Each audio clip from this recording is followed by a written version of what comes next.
Hi, I'm Lynn and welcome to my YouTube channel. So I'm working on a new Oracle deck. It's called the Quiet Rebel Survival Oracle and I'm just over halfway through. And I've been meaning to kind of show you my work in progress and actually how I create my cards for a little while. And I thought maybe it's time to resurrect my rather dead YouTube channel. So please bear with me. I've recorded some footage of me creating a card and I'm just going to talk you through what I've been doing. I don't work very logically, it's a little bit haphazard, and I thought I would try out Affinity instead of using Photoshop because it's a free piece of software. So if I do more of these videos and perhaps do some tutorials on how to create digital collage, Affinity seems to be quite a good program and it's free, so there's no subscription fees that come with using Adobe products, which might be great for people, especially if you're just starting out and you want to create Oracle decks or tarot decks or any kind of digital collage. So yeah, bear with me and let's see what card I do and how it turns out. Right, so here is my list of card names, and today we are going to be working on Laugh at the Drama. So it takes me a while to get all of these names together. In fact, sometimes that feels like the longest part of the process. Oh dear, that was my mic falling over. It's going to be one of those recordings. Anyway, I have a huge amount of artwork stored on my laptop.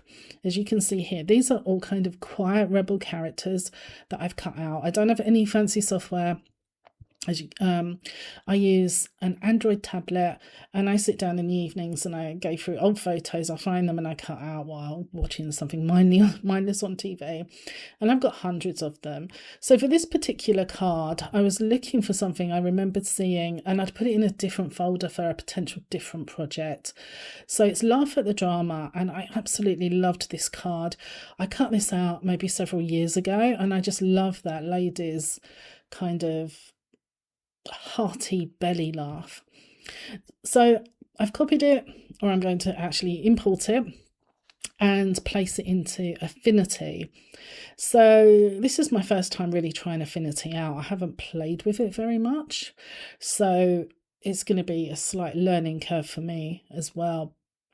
But it's a free piece of software, and if you're new or you want to start playing around with digital collage, it's great to start with the free stuff. So here we are. So there's my image, but it's looking pretty small, so it needs to be bigger. So I'm resizing there. Now, it's like that box keeps coming up because I keep thinking I'm still in Photoshop. So I play around with that. This is the main thing, is getting the character right. If the character isn't right for the card, then it just won't work, and I will spend hours trying to get a card to work and you have to scratch it and start again.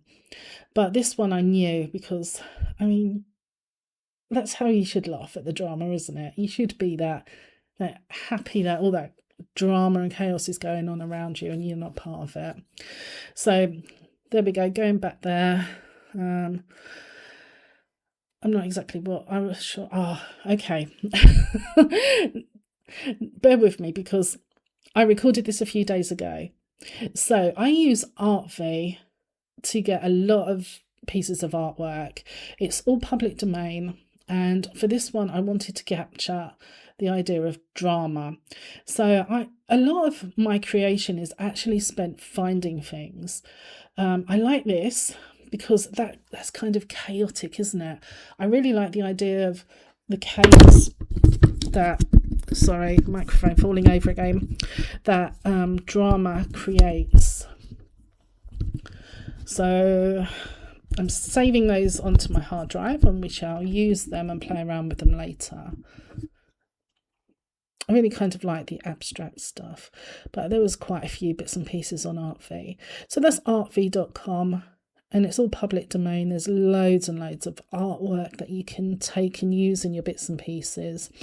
So I'm often cutting out things that I find interesting to save for other projects. I've got so much stored on my computer. And then when I'm in between projects, I cut things out. This one I like because that also kind of looks very dramatic, and I like the devil in the corner there. So I'm not sure what I'm going to use yet, but I always think it's kind of cool to keep looking for things, because I usually work intuitively, and then I will see something and I just know that it's meant to belong to whatever piece I'm working on.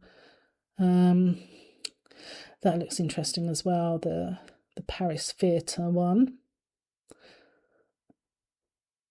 So I just download them and come back to them at once. So we're going to look for some more.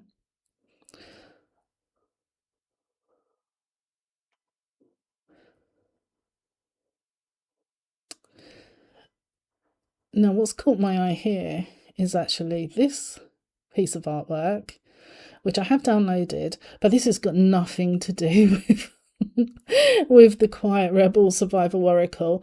That I like the look of for my Tarot of Forgotten Spells, which is another work in progress, but that's the kind of thing that's going to go well for that tarot deck. So as you can see, it's a bit chaotic. I find bits and pieces, or this chaos that I've used in the Quiet Rebel Survival Oracle in the background already. So let's look for stage. I don't know why you've got eyeballs coming up. I mean, that would be quite interesting in itself, but not for that project. So you just go through it. I think to do digital collage, it requires a lot of patience, unless you just go and buy kits with all the artwork in. But if you're looking for something particular and creating it from scratch, you can spend more time looking and hunting down just the right thing than actually creating. Yeah, so it's not really giving me what I want here. I think I found what I want. But, sometimes it gets a bit addictive and you carry on looking regardless. So what is that? You do find some odd things looking through, and you wonder, okay, fine. And then if you carry on looking, you learn stuff as well. So it's quite interesting. So there's quite a few things here I could take. I like that one. He's got a cat thrown at him, not just rotten vegetables, but a cat as well. So there's a lot of stuff that I've collected just for this one card, and I probably won't use all of them, but you don't know how they're going to look until you start playing around. And that's exactly my attitude when creating cards. It's about playing with things. It's not having any guidelines per se. And that's quite an interesting stage picture. It's about, just enjoying the process and not having any rigid controls about this has got to go here, that's got to go there. It's playing with it, and then all of a sudden I know that the card is finished, or it feels right, or it doesn't feel right, and it has to be started again. And I've spent many hours struggling with a card because I think it should work, and it really doesn't, and then change the image, and before you know it all works then. So let's go to my many downloads. And you see all those images that I have downloaded. So there's that one that's very chaotic.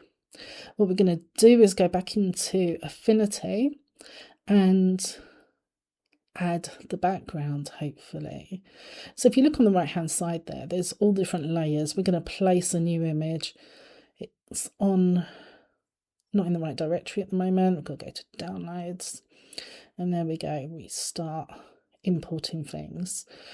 So just like Photoshop, Affinity, you work with layers.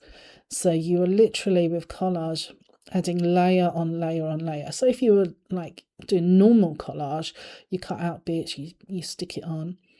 So I just make that bigger because I want the whole background covered. I'm not too fussy about the background being like, having a bigger resolution, a bigger size, because it doesn't need to be crystal clear. But it works well as is. These sizes are okay. You can always use online image enhancers or image enlargers if you need a bigger image, a bigger resolution for your image. Okay, so I've added 2 of those kind of abstract, chaotic backgrounds. And what I'm doing now is playing around with the different blends. So different blends give you different effects. So you can kind of, whoops, sorry, microphone again. So you can see kind of different aspects of images put together. I'm sure that there's kind of technical explanations of what they are. I'm all self-taught, so I've just learned all of this by playing around with different programs. So if there are technical terms, I don't know them probably. So we just consider this to be a great act of creation and play, so we don't need all technical terms. But as you can see, I'm changing things on the right hand side of the screen, and my background layers are displaying differently. I really love playing around with layers and the different blends because you get to see different things, and it's kind of always makes things interesting. So you have to look hard to see what's really going on. I can put a lot of layers in my stuff. So here I am. I'm just seeing what it looks like. It doesn't look too bad. I'm going to place another background. That's the one with the devil, I think. Let's put that in. Let me see. Nothing's really hitting the spot there. We don't, we can see our laughing couple, but nothing is really making me think, yeah, that's it. It all kind of looks a bit basic and just looks like a cut-out image with some backgrounds. So we'll play around a bit more with the different blends. I kind of like the devil in the background because drama does have that kind of energy to it, doesn't it? There's chaos and there's always someone kind of deviling someone else on. But I'm really not sure if this one is going to work. So as you can see, just playing around with the colours until I get something which I think is going to look right. So if you watch to the end, because I recorded this video a few days ago, I'm going to give you a spoiler, and mostly what I chose there for the background, I wasn't 100% happy with it, so I went and I changed the background. I'll show it to you at the end. That way, I kind of like that one, the kind of paler colours. So you can see a lot of my time when I create things is just looking at things, thinking, does that feel right? Does it got the right vibe? I like that. That isn't so bad. And you could see the devil. I don't know, still playing. And this can go on for some time. So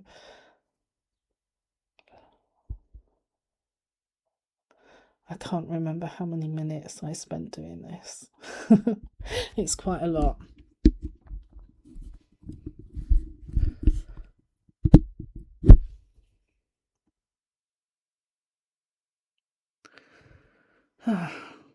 So you can see the different effects you get when you do start stacking different layers on each other and playing around with the different blends. And some work definitely better than others. That looks kind of cool, but this deck has turned out to be quite vibrant. And I do like the bright colours. I think sometimes you need this great big pop of colour and little bits of ridiculousness and quirkiness in divination, because even though I take my divination really seriously, there's often a great deal of fun you can actually be had with it. It doesn't have to be completely serious. And I hope that my Quiet Rebel tarot deck and the previous Oracle have shown that. It's definitely been my most popular creations to date. So I'm just renaming that layer there Chaos, so I don't forget. Sometimes I end up with maybe 20 or 30 layers, perhaps more sometimes, depending. And it can get really confusing if you don't name your layers, which I don't often do, and then spend time trying to figure out what layer I was working on. As you can see, I'm trying to get images on the top of the screen that look like they fit, but I've got to play around with the blending again because it hasn't been seamless. So anyway, there we go. And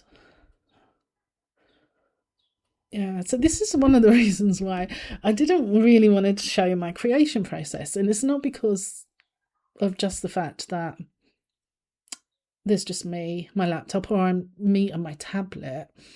That for someone else to watch this, it's not the most exciting thing in the world, because a lot of the time I just don't know until I know, if that makes any sense, what a card should look like. So I'm still playing around here. I've got the devil in this time, and I'm trying to get it in because you can imagine I'm working on something that is larger than the size of the card.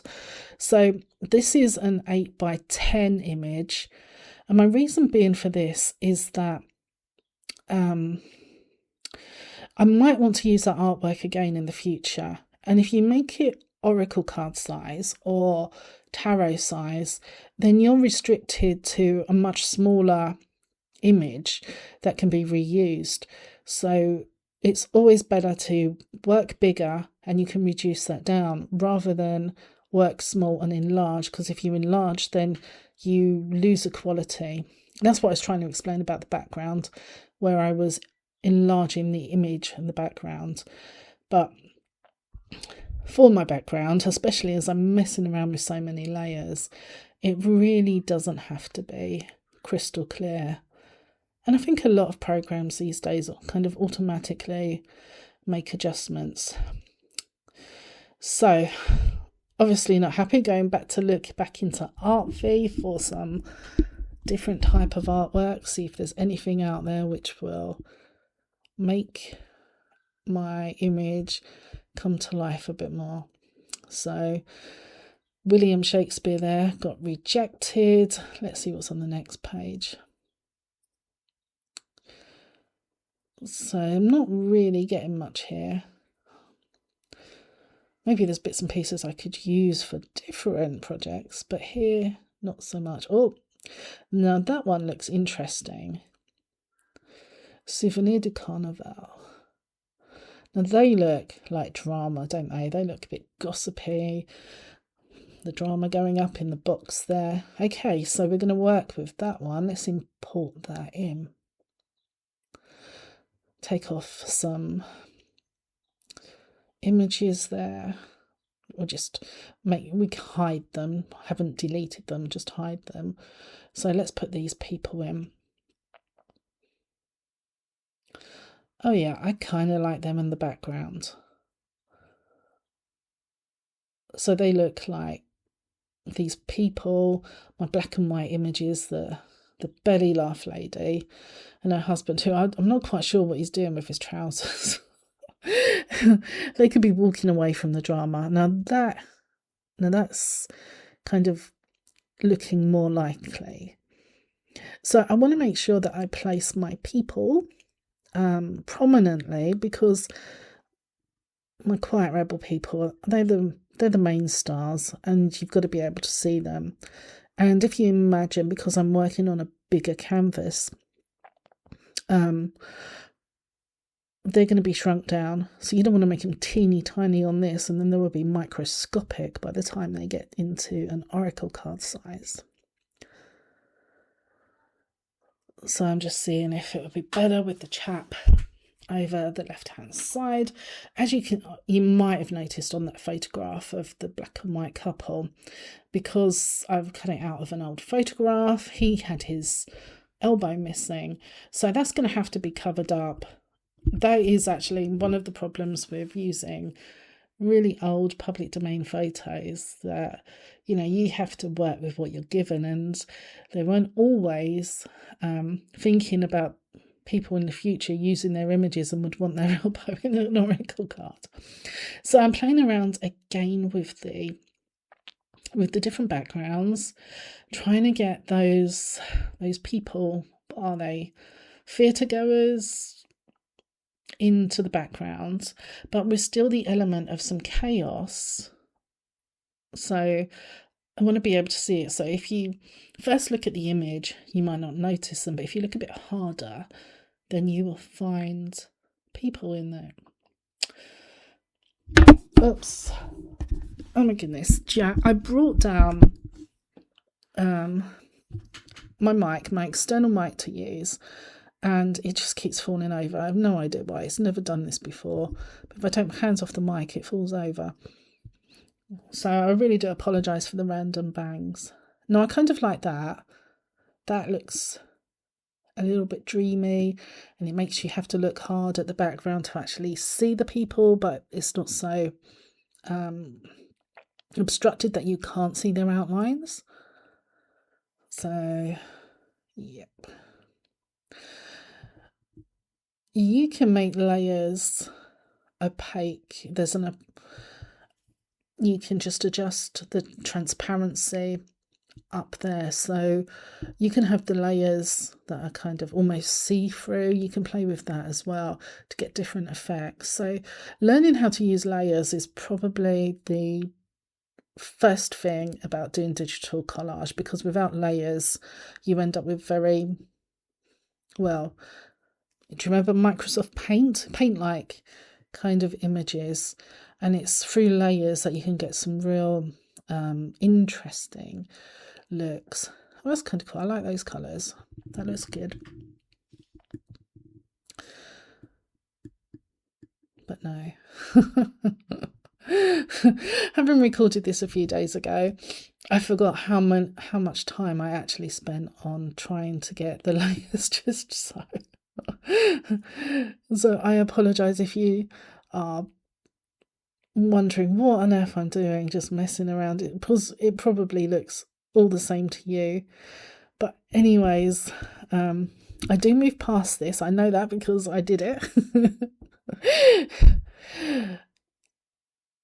Yeah, a card can take me sometimes as little as an hour. If everything falls into place, it can take me about an hour to make, to put all together, kind of thing. And then other times I can spend a couple of days on a card because it just doesn't feel right to me. But of course that doesn't include all of the background stuff that gets done, like spending a huge amount of time working out card names for oracles. I seem to have a mental block. If I haven't got a good card name, then I can't get an image for it. It just seems to be the way I work. If I've got a card name, then my mind will go, I think, oh, what could this be? So for me, I need a name before the image comes.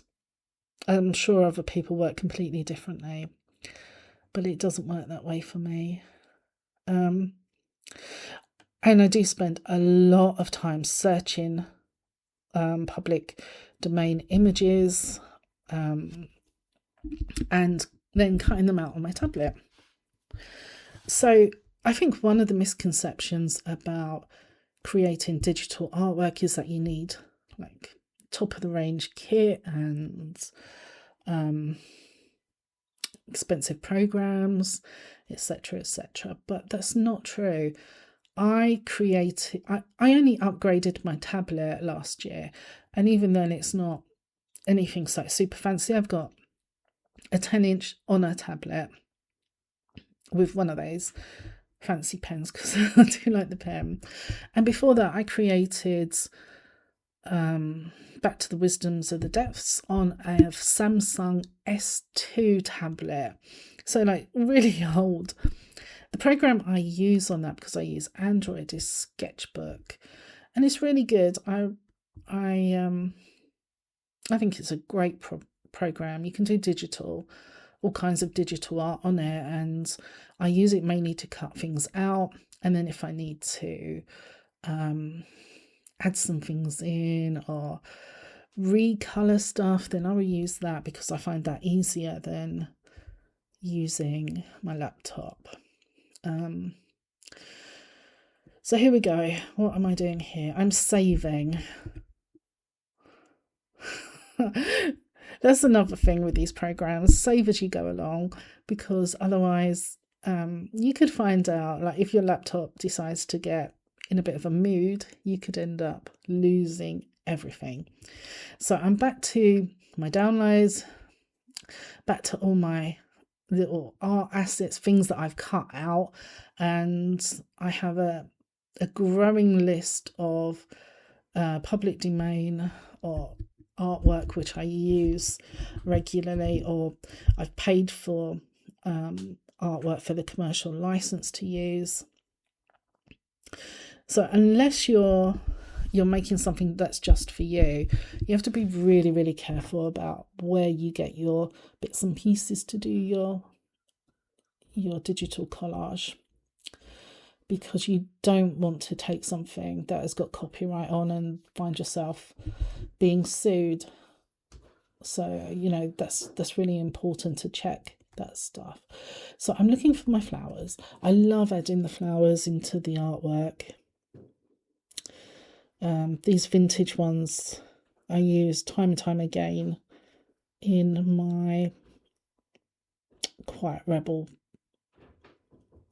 pieces of art. So I liked adding the daisy because, that's a very happy kind of flower. It reminds me of being a kid again. So I'm just placing that around. I want to make sure that the man's elbow on the image is covered, so it doesn't look like someone has just got a saw and chopped off his elbow.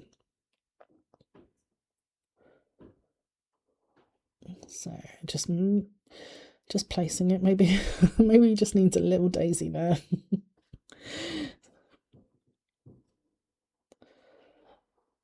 So I'm gonna leave that there temporarily and duplicate that layer, so we end up with 2 daisies, and then move the other one around. I also have a thing, although I try not to get too obsessive about it, I kind of like symmetry. So I don't like it if one side of the card has things completely different from the other side. But sometimes I have to get over myself because no one wants to keep looking at symmetrical things over and over and over again. So they look good. I also had some glitter already put into this program. I had it prepared before you came. So I like using these star glitters. Again, I use similar items throughout the whole Quiet Rebel universe. So you can see that those stars are going over the actual images of the people. Right, let's find another flower as well. Yay! Who doesn't like pink flowers? So I'm so used to dragging my stuff into Photoshop that having to place things in Affinity was kind of like driving me mad. Image policy. I've got a large amount of embedded data. So let's just yes that and get rid of it. So there's the image. So that's a sunflower. Sunflower is another one of my favourite flowers because they're always so happy. If you have a copy of my Echoes Through Time tarot, there is, I think the sun is set in a great big sunflower field, and the photo that I used for the background of that was actually a sunflower field that I went to with my husband and daughter, and it was so joyful. Anyway, I didn't like the look of the sunflower in that. It just didn't seem to fit, so I'm looking for another flower. And this one, it's a nice yellow flower, not a sunflower though. I don't know what all the names of these flowers are. I mean, I know daisy and I know a sunflower, but I couldn't tell you what most of these names are. I'm just, not really a flower person. I admire their beauty, but I don't have green fingers. Okay, so that also hides the fact that that happy couple there don't have any legs. And we want to make sure that their missing legs are not spotted on the finished artwork, because that would kind of ruin everything.